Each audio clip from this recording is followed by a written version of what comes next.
And you said that President Obama may be to blame for some of the PTSD that's out there. That. Well, let's take it piece by piece. What exactly did you mean? Let's start piece by piece by, you guys brought me here to talk about Iowa politics and the caucus tonight, not to talk about my kids. And that was a promise. But as things go in the world of media, you guys don't always keep your promises, evidently. Sarah Palin on NBC's Today Show this morning, blasting hosts Savannah Guthrie and Matt Lauer for not sticking to what they promised to stick with, and that was talking about the Iowa Caucus. Sarah sat down with those NBC hosts to show her support for Donald Trump in this evening's caucus.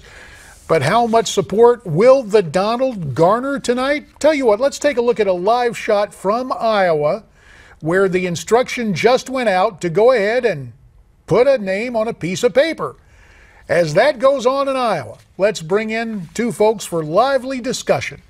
First, from New York, we welcome in Forbes senior political contributor at Forbes.com, Rick Ungar. There he is, nestled in front of that skyline at Newsmax, New York.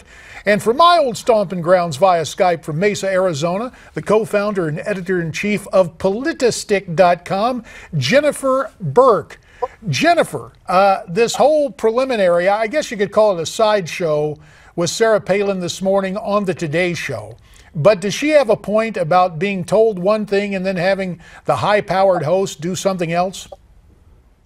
Well, you know, I mean, journalists often, in fact, Bill O'Reilly said this to Trump a few nights ago, that he's not going to dictate which questions, you know, he would ask. But the difference in this is the focus was supposed to be the Iowa caucus, not, you know, something that Sarah Palin said. Is that a question that, you know, could be asked? Sure. I mean, I don't see any problem with someone asking for that question. But within the scope of what the topic of conversation was supposed to be, I don't even really think it was appropriate at the time. But in terms of her lashing out at Savannah Guthrie and Matt Lauer, I just got to ask you this, Brother Ungar. That's pretty smart politics, at least gendering up an animus and getting out voters for Trump, is it not? Oh, it's Sarah Palin politics, which, quite frankly, I never viewed as being particularly smart. Look, you know, if you listen to the rest of that interview, I did, I don't think she had it quite right. I think that they said we're going to talk about Iowa, but nobody promised her that anything was off the table. It's just more Sarah Palinism stuff. I don't know why we care anymore. Well, because she has been able to endorse some people, and it's helped them. I know, because she gave an endorsement against me in 2010. At any rate, let's go back to the here and now. 2010. This is 2016. Sure it is. And 2016 today, Marco Rubio with reporters offering his analysis. Let's look and listen to Marco. We'll find out. You know, as I said, I mean, obviously we recognize we're not the front runner. We know we're an underdog, but we feel good about it.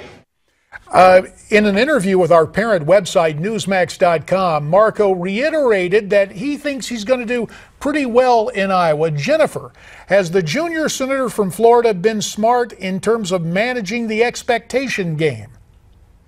Well, I feel like he's been ramping up the expectation lately. I don't think Marco Rubio really had I never really heard much of a ground game of his in Iowa. He's ramped up the commercials. He's ramped up his religious rhetoric. I mean, I hate to say it, but he really has. That's not anything he's pushed for a while now. But in Iowa, evangelical Christian voters, every Republican candidate wants to get him. So we'll see if that tactic, if his running the commercials, talking about his faith, actually does anything at this late stage of the game. It was interesting to take a look at the Wall Street Journal last Friday, Rick, and they said, oh, he's in it for the long game. You know, he started off with not much in Iowa, but it's a sprint toward the finish, and then he's waiting for other guys to fall by the wayside. Is this really some grand strategy, Rick, or is it just born out of necessity? Are we, you know, unfortunately, JD, I'm not able to hear Jennifer, so I assume we're still talking about Marco Rubio? Yes.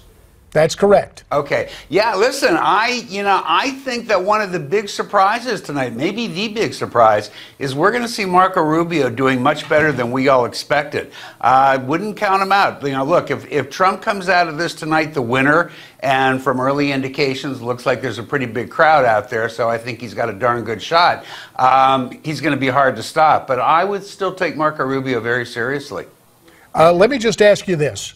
Trump. If he wins tonight, does that mean he's ready to run the table beginning in New Hampshire, Rick? Yeah, I think he really is. If he wins tonight, he's going to win in New Hampshire unless something dramatic happens. He's set up beautifully in South Carolina. It really becomes hard to see where somebody can find a way to stop him if he pulls off all these wins. Jennifer, do you agree with Rick's assessment?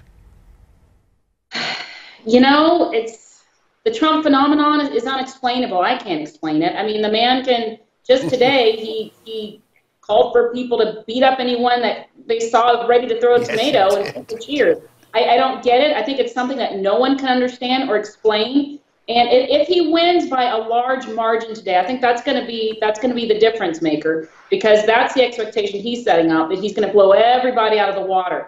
Then perhaps he'll run the table. I'll be curious to see what happens in the SEC primary, where we know Ted Cruz has a large following, and Ted Cruz has a great ground game and a lot of money still in the bank. And he may yet pull it off tonight in Iowa. We'll see. Final question to you, Rick Ungar. Yeah. On your side of the aisle, will Sanders pull it off tonight? Will there be a big enough turnout among Democrats? 20 seconds.